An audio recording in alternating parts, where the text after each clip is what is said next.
not shut up and dribble. The champ is here. I must be the greatest. The champ is here. I'm going to continue to stand with the people. The champ is here.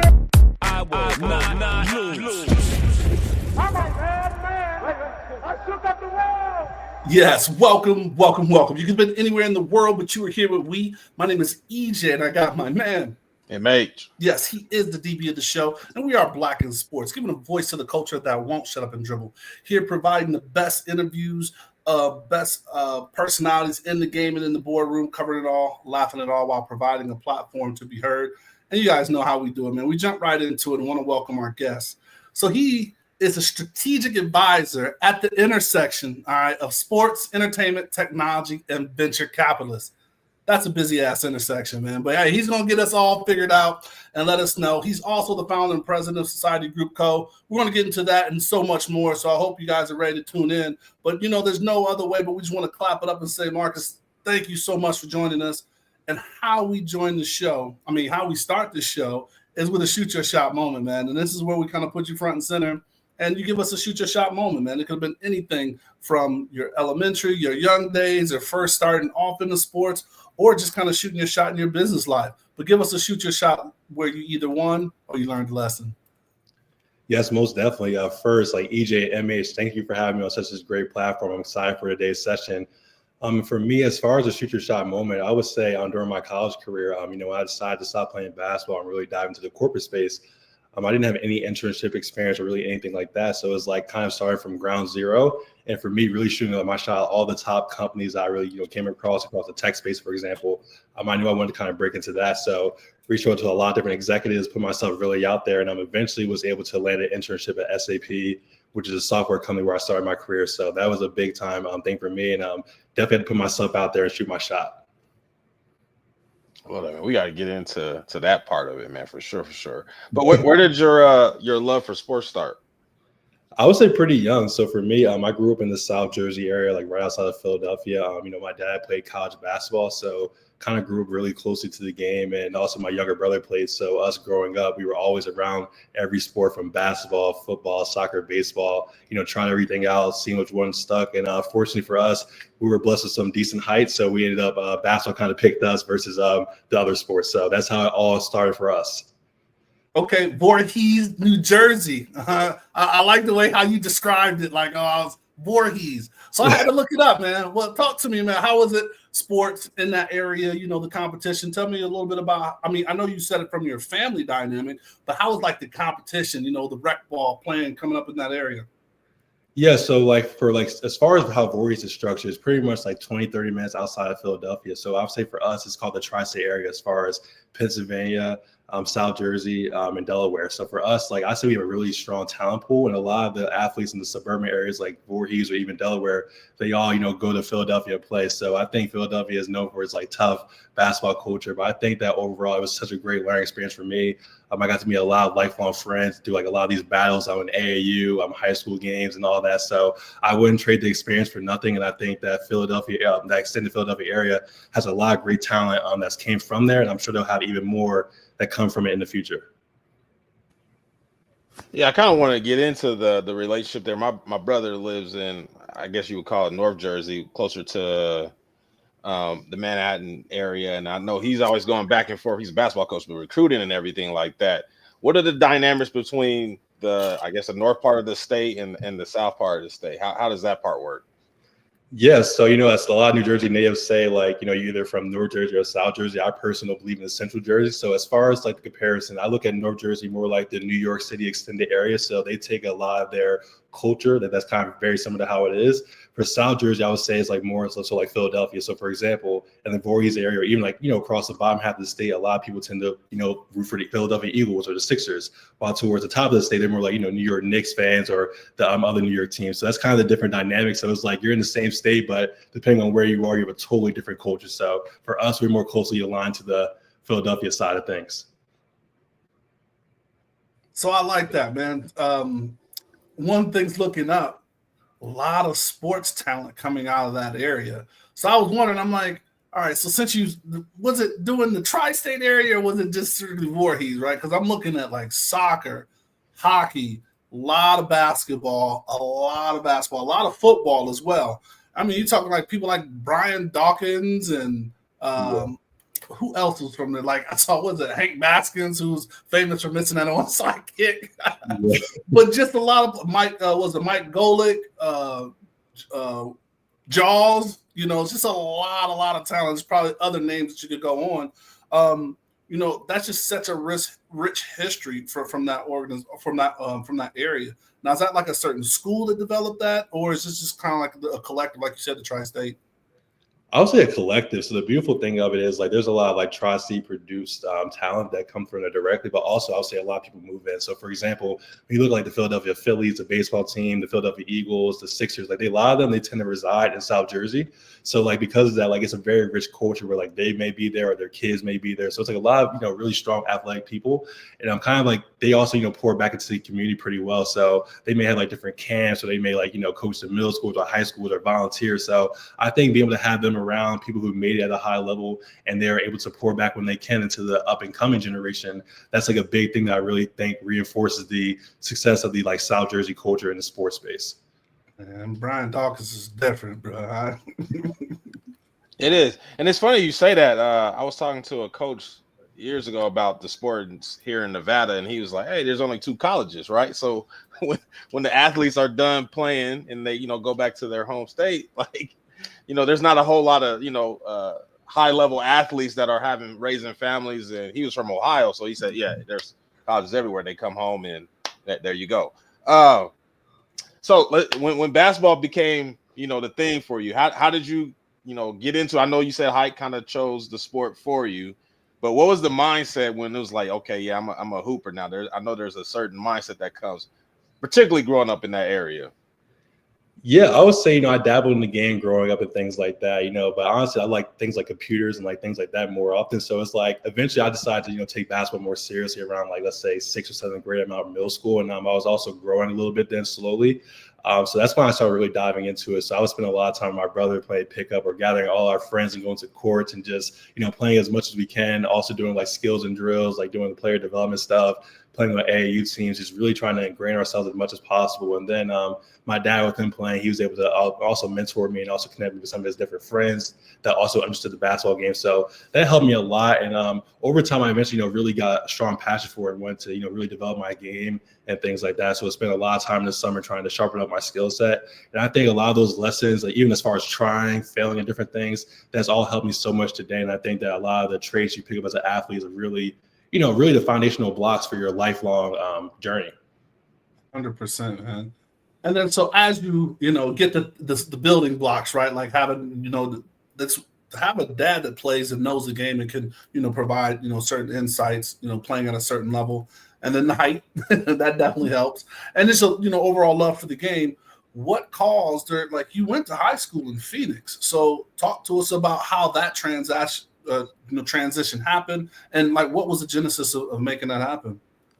Yeah, so, you know, I definitely had a very interesting basketball journey, to say the least. So, you know, I ended up making a stop across a few different high schools across like the South Jersey, and Philadelphia area, just, you know, trying to find my fit and things like that. And eventually I ended up in, after my junior year at a prep school in Pennsylvania, I decided to make a move to Hillcrest Prep in Arizona. So at the time, they were like, I would say top 20 basketball school. When I went there, they had like DeAndre Ayton, who now plays for the Lakers, Josh Green. And at the time, we had about 10 or 11 guys that went Division I out of our high school roster alone. So we were a very, very stacked team. And when I got that opportunity to go, like one of my old high school roommates, he went there first and then let me know about the opportunity and how there was actually a fit for my position at the time. So that's how it all kind of went down. And, you know, I really enjoyed my time there. I got to learn a lot. Also, you know, being away from home, like in that extent, like I already lived in the boarding school for a couple of years for my previous prep school, but that really helped me to like grow up really fast. I'd say like really being, you know, independent and like in Arizona, just learning how life works that way. So I really enjoyed the time. And I think just like being in that environment, working with like guys who end up going to the NBA, but just really exceptional high school basketball players, and just seeing the difference between like an elite basketball player and like a good or a decent one, it was just like night and day. And just even as far as like the physical makeup of them, the mentality, like how they go out every day and just try to work hard and dominate, like you can see why people end up, you know, where they are over the course of like 5 or 10 years as an athlete. So it's funny because we're in this interesting time where I guess the older school, the Melos, the LeBrons of the world, they have a philosophy of we played a lot of games, we played pickup with all that, and then some of the younger generation that's coming up is more like, yeah, I got skill development, I got trainers and all those type of things. There's just different styles of development for somebody that's working with athletes and had your own path in developing in the game. Do you lean to either side of I'm gonna play games or pickup, or is it more like you need to work on skill development? What's kind of your thoughts on developing a basketball player nowadays? Knowing what I know now, I think there needs to be a fine balance of both, but I would lean towards actually playing more. The reason why I say that, just from my personal journey and also just general observation, there's a lot of like athletes who may be very skilled in like drills. Don't get me wrong, that's all very important, but like actually being able to apply that in front of a human versus being able to apply in front of a cone are two totally different things. So I think a lot of these different like reaction and things like that you need to develop in real time. There's no better way than playing against guys that are better than you or at your level, and just really, like trying out in real time. And I think like if you can master that stuff, when you're doing the skill work, it gets easier because you're able to actually do it in real life versus like solely mastering that. But if you put them in a real game, they can't actually get those moves off. And I think a lot of times kids nowadays, like I've been guilty of it myself, you want to do the things that look cute, doing all the between the legs, cross dribbles, but sometimes you may just need to do a simple in and out and get to your spot. So it's like keeping it simple and doing things that actually matter in the game versus doing things that look good for Instagram. I think that's a big thing for like a lot of player success. And I wish I would have got that earlier, but that's why I tell a lot of guys coming up now, like really try to do things that add real substance to your game versus what looks good on Instagram. Absolutely. That's what we said, MH, right? Ain't no AI in sports and developing your talent. Nah, not at all. And I guess I mean we'll get into, obviously not too far into your professional career, but that mindset, I'm sure you apply that to when you work and have your relationship with different athletes and all those type of things about how what you do and what you can do applies to just kind of real world and real life, not necessarily just a stock situation on a piece of paper or something like that. And you're 100% right. Oh, that's all you. Absolutely. Yeah, I'm just co-signing. Go ahead.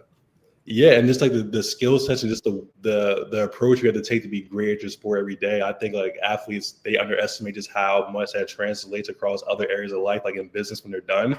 And like I think when you're really able to buy into what it takes to be great, is be able to like you realize like you may not be competing physically anymore like you may as an athlete, but you can compete in the business world. I think it's a whole like mental like reset that a lot of athletes have to go through, and it allows them to really like unlock that growth. So like when athletes do have that light bulb click for them, it's like night and day. And then from there, like it's like, okay, I'm competing in this avenue. And I think that's like what allows them to really succeed in this business world and things like that. But I think a lot of times you just have to nurture them and walk them through like what that looks like in this new landscape.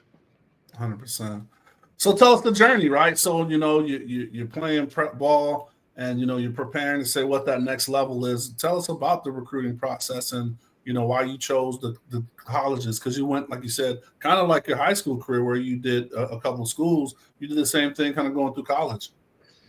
Yeah, I had a very unique journey. So for me, something that really like set me back during my junior year of high school, one of my last games playing, I pretty much broke my kneecap. So we were playing like Westtown. They had like Mo Bamba at the time who ended up getting drafted, Cam Reddish, some other guys are really good at college. So, that was a big time game for us. In the first play, like I tripped over somebody's shoe, end up, fracturing my kneecap in half. I actually played the rest of that game. I didn't do much that game, but, I was out there, but like my knee was, it was done for. So that really set me back. And then like I had to pretty much, fight back for like 4 or 5 months during the AAU. So I missed a lot of that, which would have been like, that's the big time you really get recruited going from your junior year to senior year during AAU. But I missed a lot of that, and that caused a major, hassle with things. So I pretty much got the Hillcrest Prep in Arizona, just recovering from an injury, was eventually able to, get on the court and play.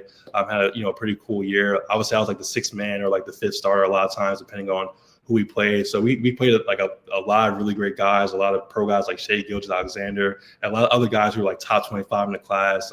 We played on ESPN against Westtown again the following year, which is funny enough, after me getting hurt the previous year. So it was a really great experience. And then from there, I ended up deciding to go to junior college because based on my circumstances, I wanted to go to pursue that route to see if I get a Division I scholarship. And then from there, I dealt with a lot of other injuries that kind of, hampered things. So I had like an Achilles injury that really like messed me up my freshman year, and then had some like lingering knee things. So it's like I never really like played college basketball 100% healthy.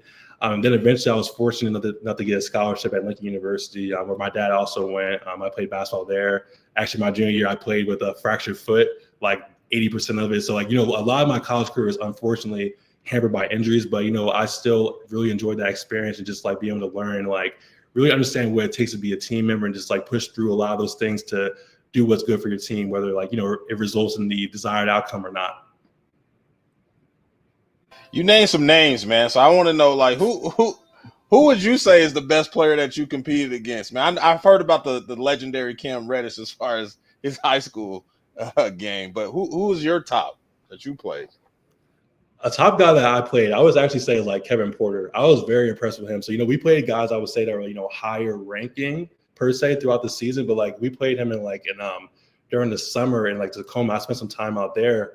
It's like summer 2017. We played him in a rec league at his high school. Just extremely impressive. Just the way he played. Like he had like a grown man's body at the time.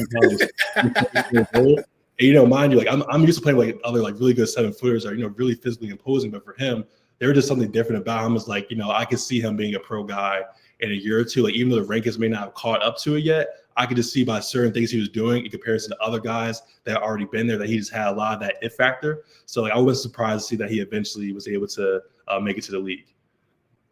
That's interesting. And his game still looks very easy to him. Even at the NBA level, it still looks like it comes very easy to him. That's interesting. Yeah. But yeah, I mean, on the opposite side of coming easy, man, that adversity stuff, right? So you started, and we're of course going to get into it. Like these are skills that you're building upon in life, right? Like, going for that first job and not getting it or not getting a promotion or, something that you're pitching, doesn't sell. All of those adversity things that you deal with, but you still got to show up for work the next day, man. So that adversity had to build, and not just one injury, right? Whereas you hear people like, oh, I had an injury and it set me back. And then, the rest is coast, but you had multiple injuries. So what was some of the kind of things that kept you grounded or kept you hungry to fight through those things?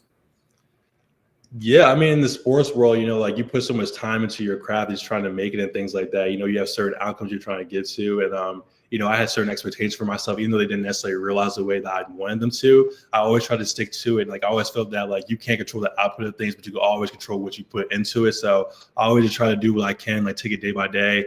Sometimes it goes your way, sometimes it doesn't, but it's like, how can you be the same and keep trying to put that same energy in? And eventually, in some avenue of your life, will eventually open up. So that's how I try to always approach things in basketball and eventually other things too.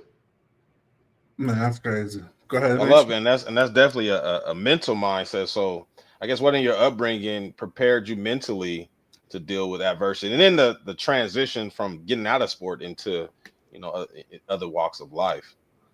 Yeah, I would say growing up, so my mom, like she was pretty much in the military for almost 20 years in the Army. So, like I think a lot of that helped a lot, just seeing how hard she was able to work in her respective craft and just how she navigated things. And also my dad, like he was a big role model for me as well, seeing how he goes to work every day and just like, pushes through and does whatever it takes to, provide for the family alongside my mom. So I think they were just two great role models that really, that rubbed off on me. And like, even though they taught me a lot, as far as telling me things, but I think more so like actions speak louder than words, just seeing like how they kind of did things day in, day out, showing up to work, just trying to be good people and trying to help others. I think that really, resonated with me. And that's how I try to always, live my life myself. And when it came to the transition, the big thing I kind of looked at it was because I feel like I didn't necessarily go to the direction I went to or what I may have been projected to be. I was like, okay, I'm shutting the chapter on basketball a little bit early, but like, let me make this my new pursuit of an MBA, the business world. It's like, I want to make this my MBA. So like the same effort you would to put it to be a pro athlete, like put that same rigor, that same intensity into the business space. And, it may take time to, get to your goals, but it's like having that competitive drive, that competitive mindset, always like watching film, watching tape, like understanding what the greats are doing, refining your game, like doing all those things constantly. It's like the same thing we were just so ingrained into us as athletes. So it's like, how can I pivot that into business and find the best people I can to learn from every day, be obsessed with my craft, put the reps in when no one's looking, and eventually like the right people will catch you and you'll be able to do your thing that way. I like it. Well, let's pivot into the game. So in the game is where we really talk about your career. And, I want to say like in joke, all jokes aside though, but, you only had one job, man. you started you had the job at SAP, and then after that you really kind of took off on your entrepreneurial like push. I mean, there was levels that you had at SAP, but tell us how it was to kind of say, all right, man, I'm gonna put the ball down, or I'm gonna change this focus. Was that when you went to UC Berkeley, it was on that track, or did you get the job and go back to UC Berkeley? Kind of give us that timeline and what that transition was like. Yeah, I can walk you through my career path. So, actually after during my master's program, I took an internship with a lighting company called Signify, and then eventually broke into SAP. That's my company that I really wanted to break into. So for me, funny enough, how life works, like during my time in my master's program, I came across like SAP through a different website, and I also came across like ServiceNow through a website. I really wanted to work at both of those companies at some point. SAP ended up being the one that had the best fit at the time. And what really resonated to me about them is the fact that they had a younger CEO, like Christian Klein. He's like around 40 years old at the time. And just seeing like having a company that size, $33 billion or so in revenue per year, seeing a younger CEO, that was really inspiring to me, because I didn't want to necessarily go to a bureaucratic place where it's like you have to, climb up the ladder for super long to get your shot. So that's what really resonated with me, like the fact that it's even possible. So that's what really attracted me to that company. I was able to get on the team on their project operations. So really doing the operation of like software implementation projects, consulting projects, not to bore you guys too much about all the technical stuff, but doing a lot of things like that across, it's the entertainment space, financial services, manufacturing, all these different industries. Did that for about 6 or 7 months or so. Eventually moved into like the under our chief revenue office as well. So worked under his chief of staff team. So got to see a lot as far as a global business enterprise, as far as like what that looks like. So I got a lot of great mentorship, got to try a lot of things, did some things great, did some things bad, but it was like a really great learning experience for me. And I think the thing that really helped me a lot is the fact that people saw that I was willing to really work hard and just put myself out there and just try to develop my skill set as much as possible. So that was kind of like my major like edge I say I had like breaking into, is the fact that a lot of other people had more flashy degrees or things like that, or just, connections and things like that. I didn't necessarily come into the space with that, but I knew that I was going to be the hardest worker and try to do everything that I could to, make an impact and also to service others. So it's like, you can help others get to where they want to go. You can help get yourself to where you want to go. So that's been my model. Then from there, I'm working under our North America executive leadership team with our software implementation unit, like cloud success services. So did that for a little while as well. And then actually moved to ServiceNow too, another company I worked with for a little while. That was under our Office of America's President, COO. Got to help them manage like their C-suite relationships across the United States, Latin America, Canada, things like that, which was a good learning experience. And in March, that's when I decided to get my executive leadership program certificate from UC Berkeley. So I was really always thinking about ways I can kind of add things to my tool belt and skill set. And I felt that was a great way to really get refined by other established leaders, but also, being a cohort of other people doing great things too. So that's what really motivated me. And also, while I was heavily involved in the technology space, doing things across like sports, like VC, different things like that, just dabbling in that, just to always be diversified, because I knew that while I was in technology, I always saw myself more of a business person versus being a technology person only. So it's like, how can I always develop that muscle in other avenues, just to always have my view in other areas as well? Well, yeah, I don't want to glaze past being in the position where you were working with solutions for multiple CEOs, right? Like that's working a muscle. Kind of back to your thing about training, right? Like it's good to go to school, right, and do the theory stuff, but the practice stuff is just as strong. So, I mean, that was amazing for you to kind of be in that, look at solutions and work with those, different entities across, like bringing out different solutions through SAP and other roles. So, I mean, congratulations to you, and that had to be an amazing experience. Yeah, thank you. And, it was definitely a great learning experience. And to your point, I looked at it as like a development opportunity. So it was like, if I one day want to, run my own company or even be a part of other companies, like what better way than to like, really work under the best of the best people, understand how they think, understand how they approach their problems, and try to just be a sponge as much as possible, just always asking questions and just try to like learn everything I can. And that was my biggest thing for me, just trying to be in the room, like try to add value how I can and just refine my skill set day by day with the goal of eventually, being able to drive things myself in my own capacity. I know, when you get to executives and they at that level, I'm sure there's some commonalities between all of them. What are some things that were very common traits between them that you were able to pick up? I would say being a self-starter and like self-driven. I think a value that some of the athletes, like the best athletes, don't have to be told to go in the gym and shoot shots late at night or, outside of practice. Like the same thing as like the best of the best people. Like even as far like for our meeting per se, they spend time preparing for that, like walking through their talk track, rehearsing it, doing all that stuff like obsessively until they get it right. And then when it's time to go to that actual big meeting, it's showtime versus like trying to scramble to see what it looks like. So I think there's so much behind the scenes thing that goes on that takes to be successful at your craft. And the same way you have to be great at sports, like people like LeBron and Kobe, that they kind of, people admire them and how they approach things. I look at it the same way for the top business people. They approach it in the same tenacity as the Kobe Bryants of the world, for the people that are the best of the best at what they do. Man, that's amazing. So, I mean, when did the entrepreneurial spirit, right? Like, when did that like take off, right? What was the first thing that you were like, okay, I'm seeing these guys? Back to, you said one of the things for what you studied was the self-starter stuff. So what was the self-starting thing that made you get into, some of these other roles that we're going to kind of start bringing up and talking a little deeper about? Yeah, so I enjoy the technology space. I thought it was very rewarding, but I always loved sports because I spent so much time in it. I always had connections and a heart for it, and also kind of dabbling in some things on the venture capital space and the finance thing, and just learning how all that stuff worked. And I realized just how underserved athletes were, because I've been through the journey. I know a lot of athletes who had a lot of success over the years, or a big name, but it's like when they're done playing, just seeing how sometimes things go downhill for them in a way they didn't necessarily plan. And I don't think it should be that way. So kind of noticing that and just never really having that sit right with me. That's what really motivated me to one day decide, like, okay, how can I leverage what I have in my team to be able to service this need that's clearly there? Because there's so many like sad stories of people making millions of dollars over the years and eventually burning it. A lot of people, make fun of them or this or that, but they don't realize until they're in their shoes, like what it's really like carrying that pressure and that load, and how easy that can really happen to anybody if you're not, diligent as far as how you manage things. Absolutely. And you're starting to give them a little bit of a peek when we get into that career circle. So I want to talk about some of those things that you did or that, you've done or still doing, I guess, to build that muscle to what we're ultimately going to get to in a few.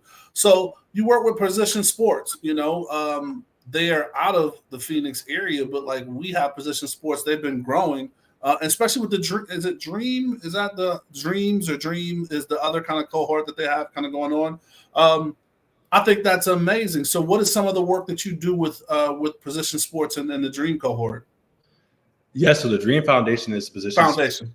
Yeah. That's their foundation they have. It's like a nonprofit. It's really centered around helping like HBCU students break into the sports space. So that kind of ties to multiple things for me. So with me being a HBCU alumni at Lincoln University myself, and then also, bring it to the sports space, I understand how difficult it is. And a lot of times HBCU students are underserved and they don't have like family connections, or they don't have direct exposure to it. They'll never, get that access to it. So when I came across the Dream Foundation, I was just so impressed by how they're actually taking that step forward and how they've helped place hundreds of students at this point into these different programs. With like different like roles or internships with these pro sports teams across the NBA, NFL, NHL, the players associations, things like that. So it was a no-brainer for me, because I'm all about giving back, because people are giving back to me over my career as far as pouring into me. So it's like the least I can do is pour into the next generation to help them get to where they want to go. So when I came across that cause, it was like, how can I help and how can I serve? And eventually I was able to get on the advisory board, and I've been with them for almost 2 years at this point. So it's been a great journey, and they have a lot of other great things coming ahead that I'm sure will keep getting bigger and bigger for the organization. That's beautiful. What's my guy's name down there that's part of the program and one of the leads of the program? Is it Mark? Oh, yes. Yes. Yeah. My guy, Mark, man. Shout out to Mark. Yeah. But no, so I came across that program because Mark brought them here to an event. And like you said, man, they just get these young, students just really opportunity to like be in rooms that, we normally don't get a chance to be in. So the first kind of interaction was a bowl game that we have, because Las Vegas hosts, one of the big kind of, holiday bowls, or when bowl season starts. And that's where I got to meet. So shout out to a couple of my mentees. So I need to reach out to them, man. You got me thinking about them and just what Position's doing, right? Like they're growing in Las Vegas. I believe we have a couple of events that are signature events since they picked up like the Hall of Fame and things like that. So as they grow, it's awesome to see these kids get these opportunities. Yes. So, oh, my bad to cut you. The other thing that I wanted to kind of jump into is These are words that we really don't hear a lot of, right? So VC, venture, startup, and things like that. How did you get that knowledge and that education? Because I think that's something that we miss a lot, right? And even when I first, when we first connected, I was just like, hey, man, like I'm in this space. I'm looking to learn more in this space. What are some things that like helped you out and just kind of tell us where people should start? Yes, most definitely. So during my time at SAP, I did a fellowship at a program called SAP IO. So pretty much they help like different startups in the ecosystem kind of like integrate into like what SAP has and help them go to market with each other. So I spent some time on the business development side. So getting to talk with different stages of startups and the different like founders and CEOs and their executive team, just seeing like all the hustle and grind. It really reminded me a lot of sports as far as like being that up and coming guy trying to make it to the NBA, just, taking it day by day, doing what you can, look for resources, looking for knowledge, looking to practice until you can eventually hit that big stage of going public or, expanding as a company. So that's how I looked at it. And I really fell in love with it. And eventually, like after that experience for I think 6 or 9 months, I then took the time to, join some different fellowship programs, some collectives as well, just to really immerse myself in it. And like a big thing for me is like finding people that look like us.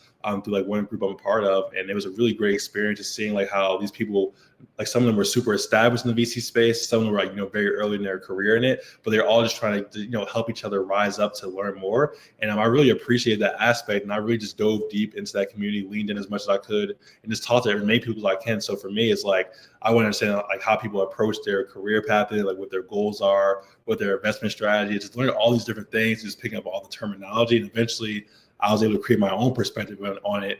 And that's how I really got ingrained in the game. And so while I kind of first dove into the tech side of it, I also kind of, took that to sports and like entertainment, things I also have a passion for. So that's how my whole exposure really started in the space. So if I wanted to get into like the venture world, right? Like what's the first thing that I need to do? Do you say make some money, hit the lottery? Well, that's if you want to invest. So they do have like, some of these like accredited investor programs and things like that. There's some certain, stipulations with that. But I would say the biggest thing is like finding people I think that are also fairly, early into their path within the space. That helped me a lot. People that are, recently broken or who may or be in the process, just understanding like what they're studying, what they're looking at, how they understand the market. That helped me so much. And then eventually over time, finding people who are very established in the space. So I think there's a lot of like groups like a Hustle Fund, for example, that comes to mind. It's like an open forum. They share a lot of information about the venture capital space and just like all the new trends and innovations. So I think joining like those different collectives and communities that are centered around like educating like new people in the space, I think that's like a great way to get your foot in the door. And eventually I think it'll help people find like what their specific lane is within the whole broader ecosystem. Absolutely. All right, so what's the bad collective, right? You throwing words out like, startups and venture like we talked about earlier. What was the bad collective? Tell us a little bit about that. Yeah, so that's a program I'm a part of. So for that, it's pretty much like it was originated from a handful of people from Google, and they pretty much created this collective. It's pretty much a group of like angel investors. So it's a wide net of people. For me, I would say like, the Googles, the Facebooks, Amazons, Apples, Netflixes of the world.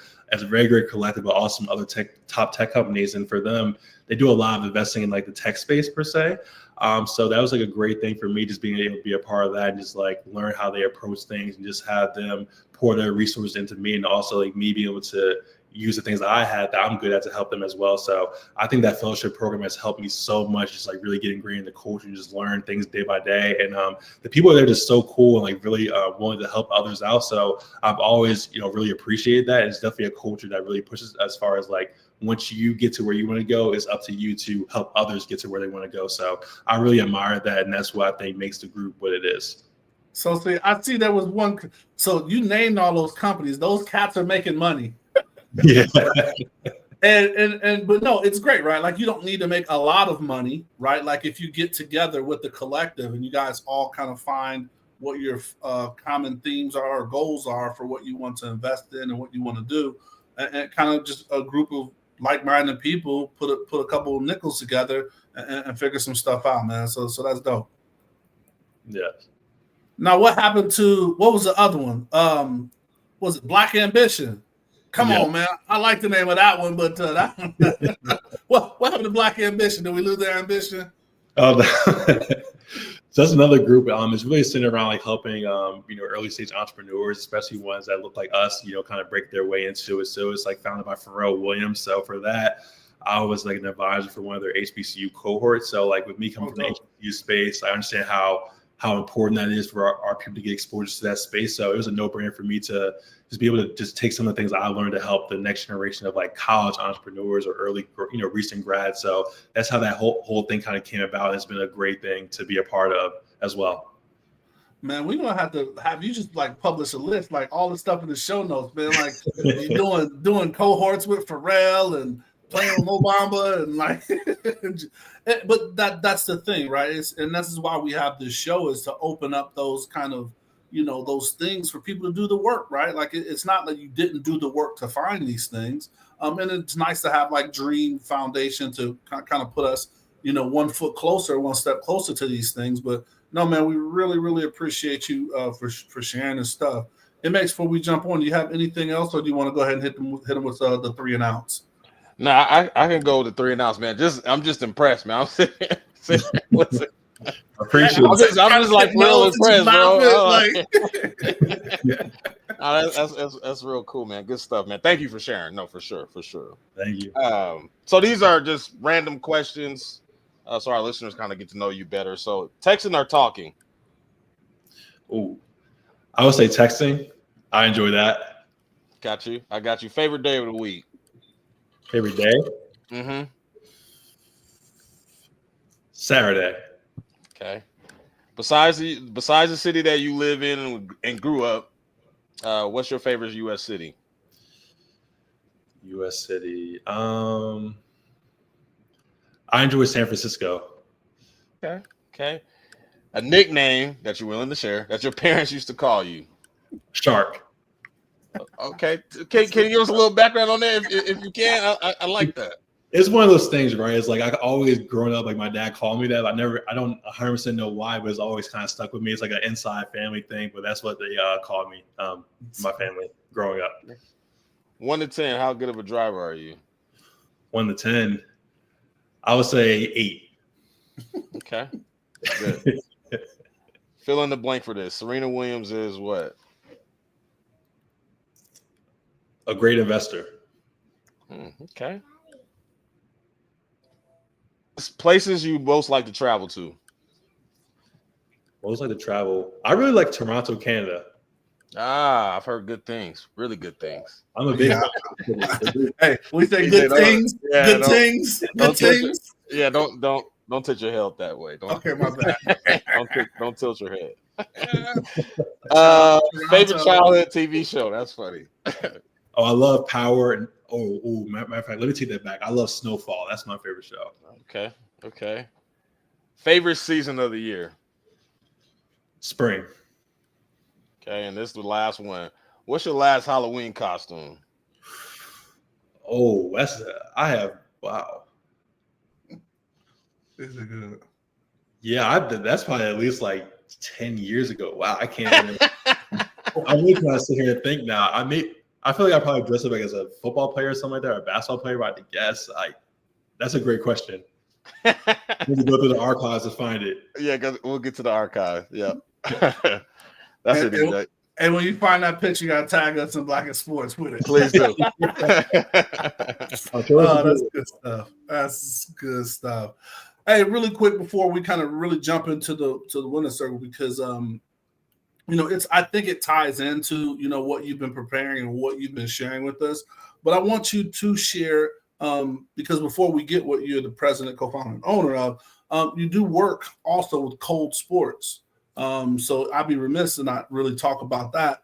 And you're an agent for them, correct? Or is that your current role, or are you doing a little bit of everything, like even on the VC side? Talk to us about Cold Sports. Yeah, so it's a sports agency. So for that, I'm not an agent directly necessarily. I don't have those certifications, but I would put myself more on the business side. So it's really helping to work with the different talent that's within the firm to help them on the business side, as far as like, creating ventures or, getting involved as investors, advisors, things like that. So I look at it as ways to help diversify them beyond what they traditionally do on contracts and marketing. It's like, how can we get creative with who they are to help create them, runway beyond off the game for them? So give us a little background of how that agency was created. I mean, you shared with me, which I was like, oh wow, that's super dope. But give us the startup or who was on the. Yeah, most definitely. So as far as the creation is created by Walt Pitchford and also like Nick Van Exel, former Lakers point guard, and for them, they represent professional, collegiate, and high school athletes, and backed by Silicon Valley investors. So they have a great dynamic team as far as really having a for athlete by athlete approach. That's what really stuck out to me about the company, and really like not only taking care of the athletes with like traditional agencies do as far as contracts or endorsements, but like really helping them to sustain themselves beyond that. So that's what really attracted me to them in the first place. So how is the NIL space with that, right? Like, is that what you're doing? Because that one is, more and more people, like when you have an agency, it's like, yeah, professional sports, and then maybe coaches and things like that. But now it's like college students, and I mean, they're bringing home the bank too, right? Like, and grabbing the bag. So how is that kind of from what you hearing, right? Like, I'm not saying that you're going out and doing it, but like you're around these deals, right? And they're have money to invest. Like, look at what's my girl from LSU? Like, she's buying land and buying property and a part of some other ventures and things like that. So how was that learning this for you, for your organization currently? I would say it's crazy to say the least, but at the same time, it's very refreshing. So while there is a lot of money being thrown around, a lot of hype, and also like propaganda being thrown around the NIL space, it's definitely really refreshing because I think right now kids are really waking up. So traditionally, like, it's like the dumb jock narrative, or like kids get money or spend it recklessly. Don't get me wrong. There is still some people, who are going crazy with it. Don't get me wrong. But there's a lot of kids who are waking up and being very intelligent with their money. So they're like, okay, I'll be playing in college for, let's say, 4 years or 5 years. How can I use this as a stepping stone to propel me for the next 10 years? So there's some kids doing some very intelligent things as far as like creating personal LLCs, investing in real estate. They're doing all types of really creative things. So one, like use their likeness, but also get involved in the business side. So while there's a lot of craziness and a lot of unregulation within the space, I think there's also a lot of upside to see how some kids are really propelling themselves and their families forward long term. All right, so go ahead. Yeah. Go ahead, man. No, I just you ready for Society? I've been really interested in getting into it. So So talk to us about Society & Co, man. Tell us what it is. I mean, why you started it. Yeah, so the best way I would break down Society & Co is we're like a business management and a holding firm. So for us, I look at us as kind of working across a broad talent ecosystem. So the one way I kind of break it down is we work with the talent directly. So like think of like athletes, entertainers, influencers. A lot of times, right, these people have very limited shelf lives. So like they may be stars for, let's say, 5 years, 7 years. In the case of an athlete, they may have a great contract, but they get hurt. Their livelihood may be at risk. So it's like for us, you have these great platforms. You may have like multiple 100,000 followers. You may have 1 million. You may have all these other, like a big name. So it's like, how can we help to use that while you're at the top of your game to help diversify you and get you involved in the business space? So a lot of times, really helping to like kind of be their eyes and ears in the space and help them like create companies, sports investments where it makes sense as far as presenting it to them and they could decide to pursue it if they want to or not. Really like kind of be like that business manager for them and a lot of their different endeavors. So that's kind of what we really do. And at the same time, we also work with the I would say companies that are talent adjacent. So think of like, the agencies like Cold Sports, like record labels, talent management companies, things of that sort, because a lot of times they have talent, but it's like they're leaving a lot of opportunity on the table on the business side because they may be making money off their contracts per se. They may be serving them on the marketing side, but there's a whole sea of opportunity on the business world that they may not be paying attention to or may not have the bandwidth to kind of deal with. So that's kind of where Society & Co, we actually step in, use our expertise to actually bring a lot of these visions to life. So when you see these athletes that want to create like a $20 million real estate fund, we will actually be the ones to help, bring that to life. You want to see them create a $10 million like wellness tree in like the Florida area, having like 3 different locations, like we'll help to do that on their behalf. So I look at us as like the people that we work at, the talent that understand what their visions are, and we kind of like bring it to life from business perspective as far as collecting the right people, resources, and knowledge they need to actually make it happen. Shout out to you, because that is such a limited time frame where they're at the top of their game, they're at the top of their probably financial highest peak. And there's a lot of things that are pulling at them at that finite time. And it's really interesting. I think I heard Magic Johnson say back in the day, he said, hey, there's a bunch of stars and, executives coming to watch me play. I'd be stupid if I didn't get to know who they were too. Right. So shout out to you and the company for, taking advantage of that time and connecting the athletes to, different walks of life for sure. Yes. And that's a great point you made. And one of the things you say is like, I heard a lot of key words in there, right? Like you're like a business manager. A lot of these athletes only go out with an agent and forget that there's other pieces of that puzzle, right? Like an agent, a PR person, right? And that PR, handling their brand and image, right? Like there's so many facets to it. And then that business part of it is, what do I do with my money? How I'm spending it? That's different from their money guy, right? Like the money guy says, don't blow your money on a car. You don't have to buy your mom a house or the first contract, So there's different facets, but you're coming in a specific, that business management area, and then helping them build a business empire. Like just those words, right? It's just, it's game changing. And it's a different perspective and mindset that we're seeing with these athletes coming up, back to when you're saying like, oh man, I love what they're doing in NIL. What is the way that you shape people's mind to prepare them to build a business empire? Yes, most definitely. So I think the first thing, you have to meet the athlete where they are. So, a lot of athletes come from a different background. So some may come from not so great backgrounds. Some may come from very established, families. So it's like understanding who you're dealing with and what matters to them.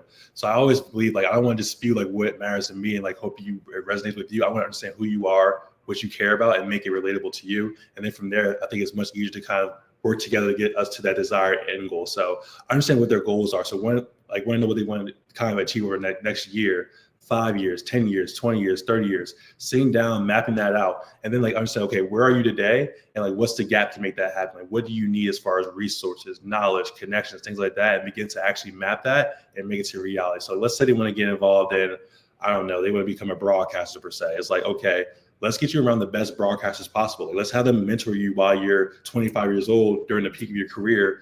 Like, even if it's just like a few hours a month, it's something, just being around them all the time, soaking that knowledge. Like, they have connection to give you, like learn from them, because a lot of times athletes don't realize that like they're around a lot of great people in their day in, day out, but they don't always pay attention to them, unfortunately. But it's like, if you just, like you mentioned the Magic Johnson reference, like if you embrace them, if you make them a part of your journey and just show that you want to learn, people would just really help you out throughout your career, especially like a really high profile, highly visible athlete. So I really encourage them to just fully lean into that, like talk to everybody you see, because you never know who can help change your life when you're done playing, because just because you were nice to them, when you're 25. So like, I think every interaction counts, and just really surround yourself by the best of the best people. So I like to try understand the athlete, what they need, and like kind of build the right team of people around them to help service like what they need so they can get where they want to go long term. It's funny that you say that. I mean, there's a big difference between when an athlete goes out to say, this is a current whatever sport you're playing, and then it's a big difference when you say former or alumni or, you know what I mean? That's just like a huge difference in how some people receive you.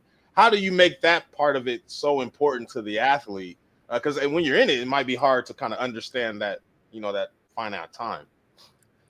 Yes, it's a mental shift, and I like to say, like, at some point it's going to happen for everybody. Even people like LeBron James, he's hanging on, for a very long time. At some point, the ball's going to stop bouncing. The same way, like, some players may have their career ended at 23, some may be at 42, but at the end of the day, it's going to happen at some point. So it's like, how can you help to prepare yourself? It's not even like having like 1 foot in, 1 foot out. Like, I think a lot of players, that's kind of the notion. Like, okay, if I'm thinking about business, I'm not 100% dedicated to basketball per se or football, but it's like you can still be a student of your game. But it's like, even if you build a team around you to have them take care of that, you have to do something to be proactive, because like when you're done playing, to your point, a lot of these athletes' leverage tend to kind of decline with that. But it's like, you have to capitalize while you have the most leverage possible to help set yourself up for that long-term journey, because it's not about the next 4 years, it's about the next 40 years, as they say in college, for example. So it's like, you have to be very strategic, be with the best people you can while you can, and then take advantage of every opportunity to learn and just build yourself up. And eventually you'll find yourself in a good place if you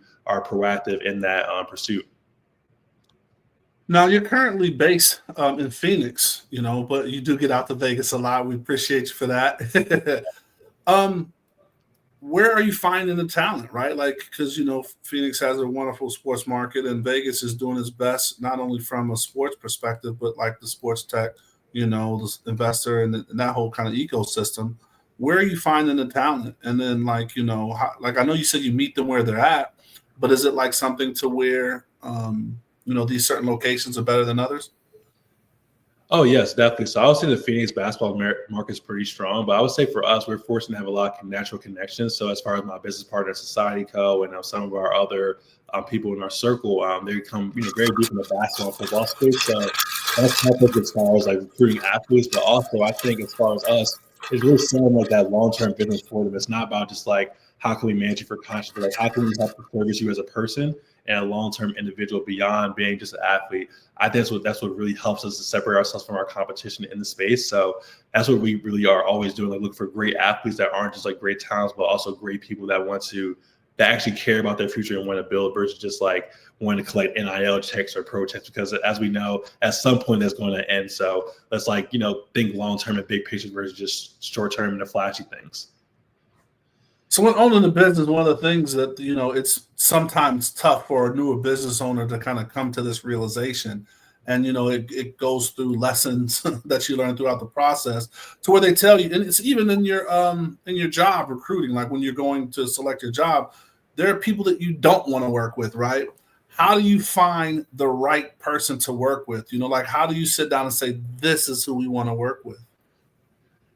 I think it's all about mindset and approach. So for me, I think that's the thing I've been most blessed with, because I've been fortunate with a lot of great people. I can kind of sense with certain people like the it factor, even if the world hasn't reacted, like you haven't noticed it yet, I can kind of tell when people have a certain mindset. And it's not if they'll be successful, it's kind of a matter when they get their breakthrough. So I always try to find people that have a certain approach to their craft. They kind of ask the right question, they think about it the right way. And really, I think it's all about the intangibles, because you can find people with fancy degrees or working for fancy companies, but they may not have that same drive as the kid who maybe went to a community college, but just really gets it and is really obsessed to, being the best person, the best version of themselves. I really have that person versus someone with a Harvard degree who may be pretty on paper, but at the end of the day, when it comes to being really gritty and pushing through, they may not have that same chip on their shoulder, like the person who really wants to prove that they belong where they are at. So that's why I really tend to look for people who are hungry and want to really win and are willing to do whatever it takes to, obviously ethically to get to where they want to go. Love that. And then that's how you go about building your team as well. Same kind of mindset. Yeah, same type of mindset. Now, for me, I really love former athletes because, we touched on, they have a lot of those natural intangibles. So I think it's kind of programming them, okay, here's your new lane. You get to compete. Go out here, be great, find the thing you love to do, and just hone that skill every day. Watch the tape. Talk to as many people as you can. Just really refine that. That's how I really try to recruit people, but also just empower them to do the best version of their work with us, so they can just keep growing in their careers. And I look at us as a way to get to their goals as well. So it's not just a one-sided relationship where we benefit. It's how can we help service you, whether you're with us or not long-term. So it's that's how I really want to help lead people in a better place when they leave us than when they came here. So in the fashion, right, you're a newer company, right? So you're getting out there, you're doing the things because you have a strong connection and stuff like that. What is something that we didn't ask you that you want to tell the people that are listening? So it's that sales pitch. Give us that elevator pitch of who you want to work with or why they should work with you, or if there was something that we missed that you want to make sure you convey. Yeah, so I would say the talent themselves, the athletes and entertainers and influencers in the world. So I think a lot of times they have these great platforms, and a lot of times they tend to be under leveraged for a variety of reasons. Sometimes it may be lack of bandwidth or lack of time. Sometimes a lack of awareness or lack of exposure, or even just not having the right people around them that may have the best intentions, but maybe not have the right tool set or the ability to really execute on a lot of these things. So I think for us, we want to be that go-to resource for them. So it's if you have these big grand visions of launching a real estate company or becoming an investor or, having your own gym locations, whatever it is, having people like us who are able to, curate that experience for you to help bring them to reality is a very important thing. So that's why I would say to the talent out there is don't just settle for the contracts and marketing. I understand it's great. It feels good in the moment, but there's so much more out there. If you are, willing to explore it and put yourself out there, you'll be surprised with what type of opportunities lay on the other side for people like yourself. Love it. All right. So this is the section we get to the assist. All right. This is where you get to drop that dime, give that assist, give us that coaching gem. What is, a philosophy, words that you live by, or something that you would tell your younger self or tell our audience? So give us that quote, phrase, or words to live by. Yes, this is a quote that my brother actually sent to me at this point about 5 years ago. It's intentionality is the art of making decisions before others make them for you. So I would say for myself, like throughout my, life, I would sometimes kind of like other people make decisions for me. I would kind of just, go along with it. But I think over time, I realized you want to get to certain goals, certain outcomes. You have to be like really, really aggressive with your goals as far as like doing what it takes to get there versus just like going with the vibe and letting people kind of dictate where it goes. So I think being very intentional, understand, where you are in your current journey, where you want to go, and like what type of steps you need to take to get there and what type of people you need along the way is super important. That's why I always preach at the early towns, like build that circle of trusted people, your wolf pack that will, march with you along that journey to help get you to where you want to go. So I think being very intentional with all those aspects will help to set you up for where you want to go long term. I love it. All right, man. So we're getting out of here. So MH, man, if you can, please give us those final thoughts. No, I love that quote, man. I think it's very it's very needed in today's society, in today's world, because we can get pointed in a lot of different directions. So that's extremely important. But no, Marcus, thank you for your time, man. Extremely humbled and learned a lot today. Listening to you, a big fan of your work, and definitely will support you from this platform. So yeah, thank you for jumping on with us, man. Yes, thanks for having me as well. You guys make some great content, and I've been supporting in the past, but I'll continue to support in the future. So keep doing your thing too. It's great to see. Man, we love it. We love it, man. Well, always, man, please let us know how we continue to support, as you're doing these things, things that are even outside. I know you sit on a lot of boards. I know you used to be on Black Sports Professionals boards in Houston.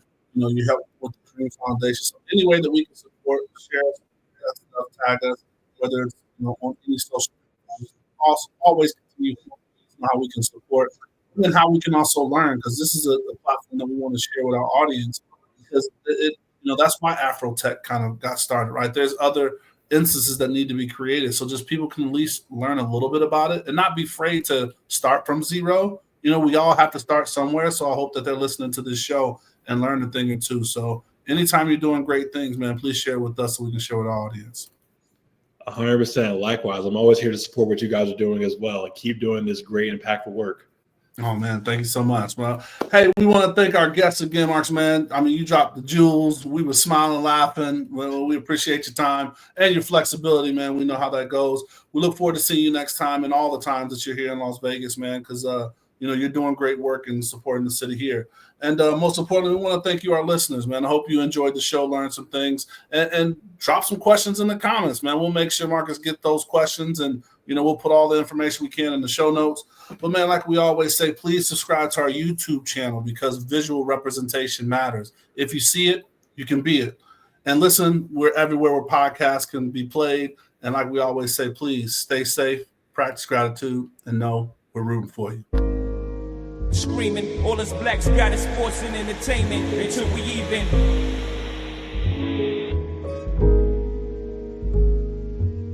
Assuming I'm rooting for everybody that's black. Yeah. Yeah. Assuming I'm rooting for everybody that's black. Yo. Assuming I'm rooting for everybody that's black. Spent about 2 racks on handmade new rags. Assuming I'm rooting for everybody that's black. That's everybody from sports to college class to rap.